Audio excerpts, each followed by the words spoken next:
O, diba? Tapos na tayo sa job hunting. Next, job application naman tayo or hiring process. Yan o. Let's talk about the before, during, and after. Let's start with the before.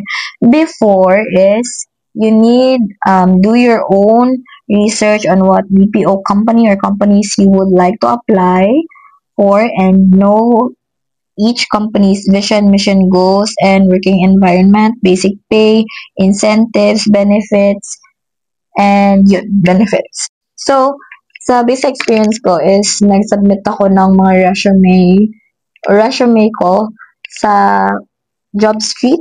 Okay, then pumili lang ako ng iba't ibang company, Concentrix, nag-try din ako sa VXI, sa Found Ever, sa TaskUs, sa JP Morgan. Ayun, pinasahan ko yun lahat. Tapos, kung sino yung maunang mag-send sa akin ng initial interview, yun.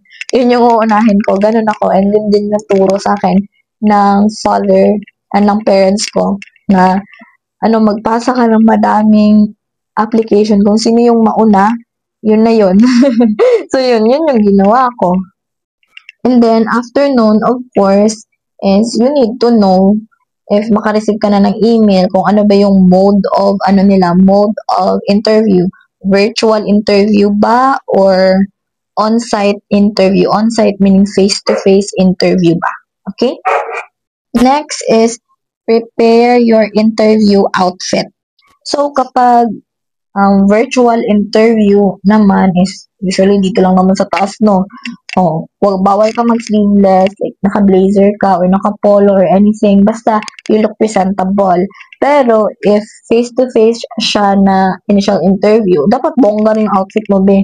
Huwag ka naman mag-tuxedo dyan. Kasi yung, casual na presentable yung look mo, clean, katignan, naligo ka, clean din yung amoy mo, like, yung parang kang makikipag-date or parang pumunta ka sa isang occasion na presentable ka tignan. Yung ganun. Next is prepare money. Okay?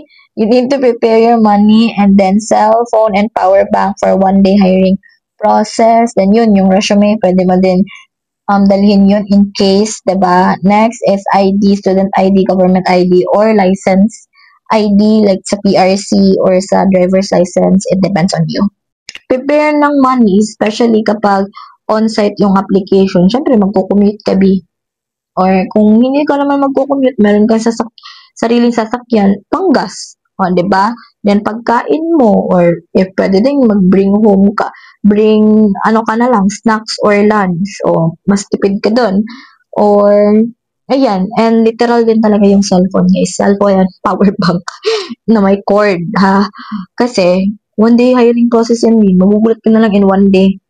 Isa lang na kumpanya yung na napag-interviewhan mo. Like, for example, sa Concentric, sa VSI din, guys. Literal na one day. Okay? And, of course, ID. Kasi hihingan po kayo ng ID ng guard as a proof na applicant ka talaga and hindi ka bystander. Okay? Next is the during.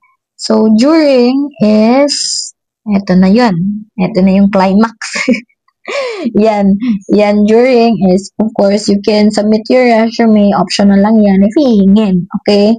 Next is be patient, be friendly, ask and speak up, then have snacks for you to eat. Okay? Be patient, literal yan, guys, kasi one day process na. Dapat be patient ka, friendly din, kasi you never know yung mga ka-co-applicants mo, maging ka-wave mates mo yan. So, be friendly, ask them, oy, tawag dito, tenured ka na ba? Ano ba yung mga pangmalakasang mga sagutan mo dyan sa mga specific na mga interview questions? So, at least nag-brainstorm kayo while waiting for your turn. Next is, you really need to speak up or ask. Kasi sometimes, guys, makakalimutan kayo ng, ng mga staff dyan na andun ka pala sa listahan. Dapat mag-speak up ka talaga after 1 year. Sir, andyan pa din pa ba ako sa listahan? Ano ba yung status ng application ko? For final interview na ba? For mock call na ba? Ganon, you need to speak up. Kasi magugulat ka na lang, ay, kanina po naghihintay dito, hindi pala ako kasali. O, ganon. Next is have snacks yun. Meron naman sa BPO, mostly is meron silang pa-free snacks or pa-free candy, pa-free coffee, ganon. Only coffee, guys. And so, here's the flow talaga niyan. First is screening, data details or data entry. Magta-type ka doon, magka-create ka ng profile mo, ganon. Your name, your complete address, ganon, ganon. Sa computer mo to gagawin, okay? Next is assessments.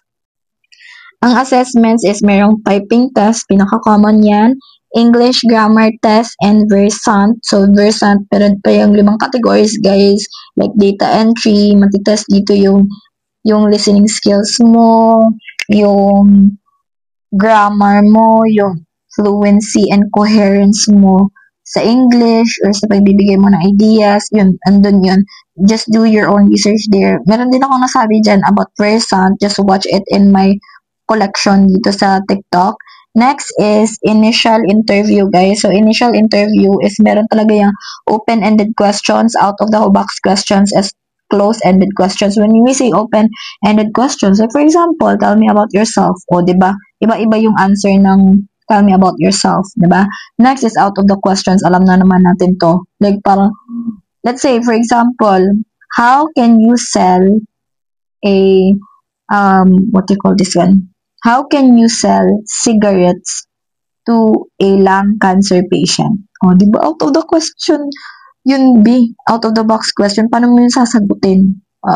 So, kapag out of the box question, ang technique ko dyan, out of the box answer din. Okay? Kasi dito matitas yung critical thinking skills mo and yung capability mo on how to think fast during pressure or kapag na-anxious ka na or you're feeling nervous, ganun. Next is close-ended questions. Ito yung mga yes or no. Like, do you have experience in sales? Do you have already experience in telco? Ganun. Mga yes or no questions lang. Or yung, yung mga question na meron na talagang sagot. Ganon. Like, meron ng options. Ganun. Hindi siya yung parang kailangan mo pa siyang i-explain. Okay? Next is final interview yun. Diyan na yung mga comprehensive questions, B. Literal talaga, B. Sa tawag dito, sa final interview, madugong labanan. You need to be really smart enough kasi yung final interview dyan, hindi yan madali. Okay? Merong mga company na madali lang yung yung hiring process, pero sa iba, B, dapat parang pang Miss Universe yung dun question and answer portion. So, you need to be really prepared. Okay? And then, next one is, of course, mock call. Na-discuss ko na din yan. I created a video. So, simulation yan na si interviewer is magpapanggap as a customer, tapos ikaw yung agent. And then, usually, meron din yung ibang company nagpo-provide ng script while binabasa mo, ganun, or binibigay yan nila sa'yo while you are waiting for the mock call or for the final interview.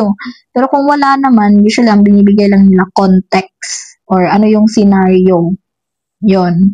And then, after that one, if napasa mo lahat, is job offer na.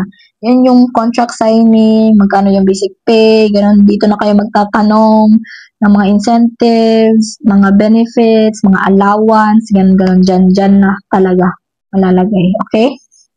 Ayan, nilagay ko na guys. Yan, ganyan siya. For the job application and hiring process, yun muna. And I'm gonna create a video all about the training phase naman. Okay? So, just keep on watching and follow for more.